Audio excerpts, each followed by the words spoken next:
I mean, on the court, ball dribbling, cashing checks. College hoops, beats, pump, breaking necks. GunzPicks in the air, we ain't playing nice. Best rolling, paper stacking straight ice. Double units fired, man, winners only.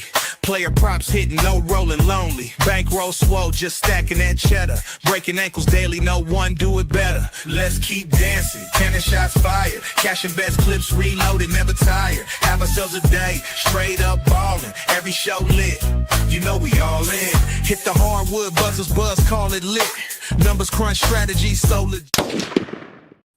Welcome back to the GunzPicks channel, or welcome to the GunzPicks channel, I should say. I'm the host with the most point guard podcast of self-proclaimed CBB GOAT himself, and I'm on a little bit of a cold streak. We went 1 and 2 on the plays yesterday, but we are back here on the Breakin Ankles show to give you 3 more plays that pay the bills as we get to the precipice of the end of the regular college basketball season and into conference tournament time.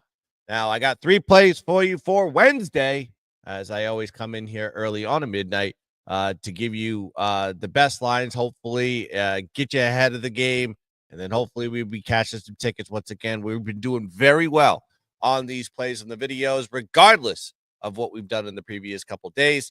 So let's get back into it, into the swing of things, and let's cash some tickets here. But before I get into the plays, you need to like and subscribe to the GunzPicks channel. The likes. The team. Get in the comment section. You guys have been doing exceptionally well with that, and I appreciate all the likes, all the follows, all the subscriptions that have come across here.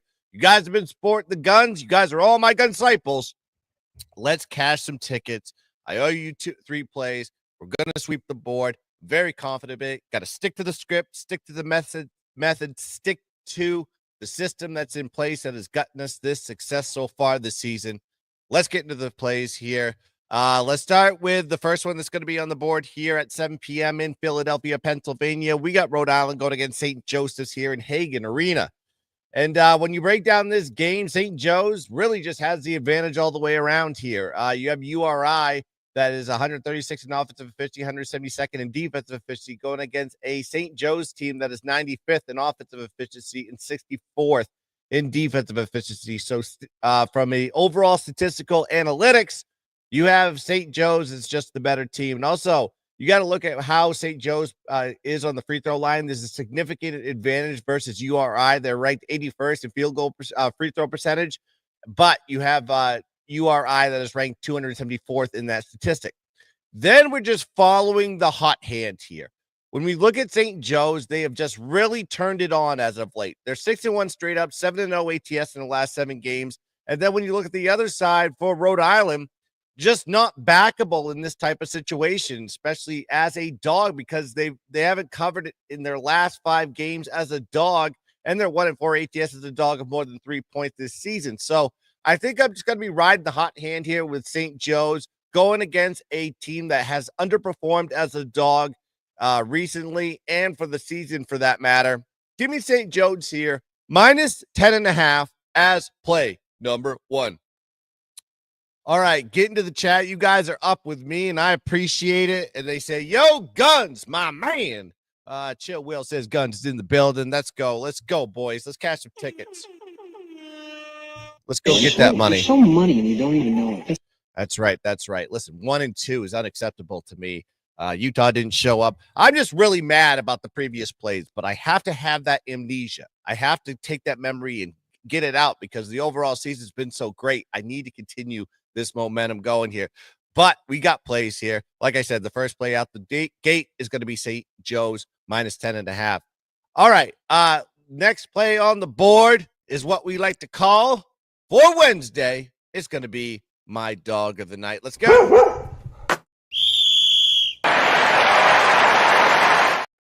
Speaking of dogs of the night, TCU cashed the ticket for us tonight. And we're going to go right back to the well. And this time we're getting out of the Big 12. We're getting into the SEC. We're going to be Tennessee versus Mississippi. And I think you know where I'm going with this one. At the Pavilion in Oxford, Mississippi, 9 p.m. is the tip on this game. When you look at the offense, the entire statistical analytics with this game between Tennessee and Ole Miss, the game's going to come down to the Mississippi offense versus the Tennessee defense. Why? Because when you look at the other side of the spectrum with the Tennessee offense and the Mississippi defense, they match up pretty well with one another. However, I think we need to be looking at the offense for Ole Miss versus Tennessee's defense, because Ole Miss's offense is ranked 33rd in offensive efficiency, 128th in field goal percentage, but they're not a great rebounding team this season. They're 321st in offensive rebounding. They're going against the number one defense in the country in Tennessee, first in defensive efficiency, first in opposing field goal percentage, 146 in defensive rebounds. So everybody's saying, yeah, you might as well take Tennessee, right? Don't forget, Tennessee's on the road here, and I'll tell you what their stats are on that. Tennessee is getting the wins as of late. I can't argue that. They've won 4 straight games. However, they're 1-4 ATS in the last 5 games. So, I mean, they're winning the games, but they're not covering spread. So they're playing within the level of their competition in most of these, especially late in the season, just not covering spreads. Now you got to look at Mississippi. Struggle covering spreads and winning games for that matter. They're 1-3 straight up and 0-4 ATS in the last 4 games. But you got to look at the situations in both those, in all those spots, really. They played their rival, Mississippi State, a team that has owned them all season.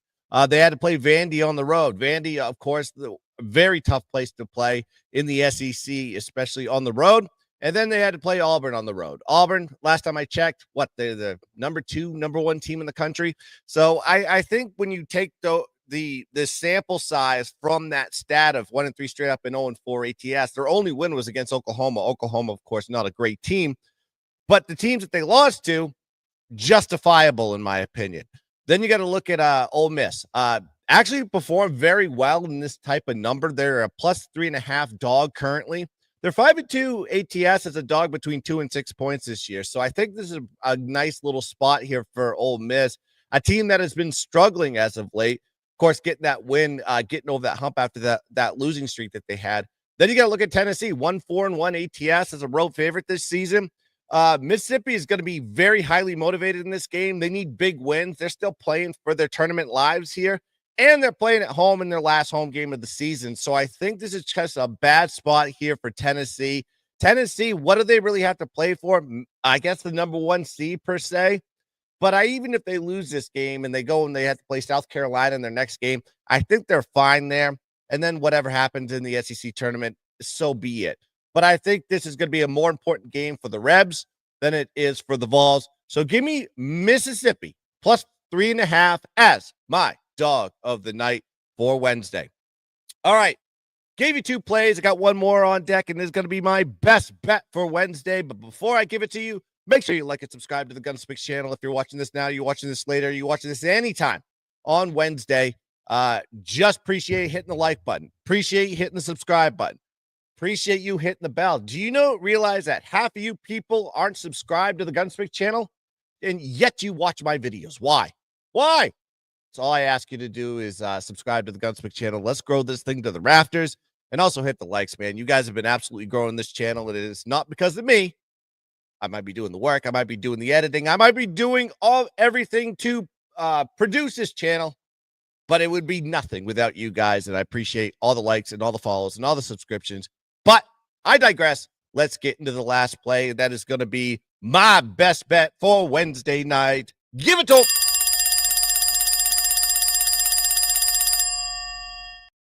Yeah, and let's go into a little bit of A10 action here with UMass going against St. Bonaventure in Riley Center in St. Bonaventure, New York at 7 p.m. tip on Wednesday. The advantage on this one is Bonnie's defense versus the UMass offense. UMass's offense has not had a good year. They're 237th in offensive efficiency, 344th in field goal percentage, 52nd in offensive rebounding, and they're bad from the charity stripe. They're 331st in the country in that statistic. Now on the defensive side here for the Bonnies, 77th in defensive efficiency, 133rd in defending shots, 30th in defensive rebounding, 61st in block shots, and 58th in steals. So yes, this is a better defense against this UMass offense. Both teams do match up well on the other side of the ball, but I think there's going to be an advantage here from the free throw line because the Bonnies are ranked 148th in free throw percentage this season in comparison to the 331st that I just told you about with UMass. And then you just got to look at the Bonnies. every time they play UMass, they've just absolutely dominated this matchup. They're 9-1 ATS versus UMass in the last 10 matchups, and they've covered 3 straight. The last time these two teams played each other, that was in January. The Bonnies beat them 73-59, and St. Bonaventure was a 1.5-point road dog in that situation. Now you're seeing them as an 8.5-point favorite. So there's a big line swing from game A to game B. And then you got to look at how St. Bonaventure has done as a single-digit favorite of 2 points or more.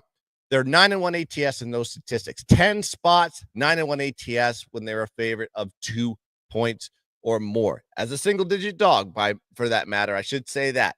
Double-digit favorite, very different scenario for them. Then you got to look at UMass. 1-4 ATS in the last 5 games. 1-4 ATS is a single-digit dog of more than 3 points.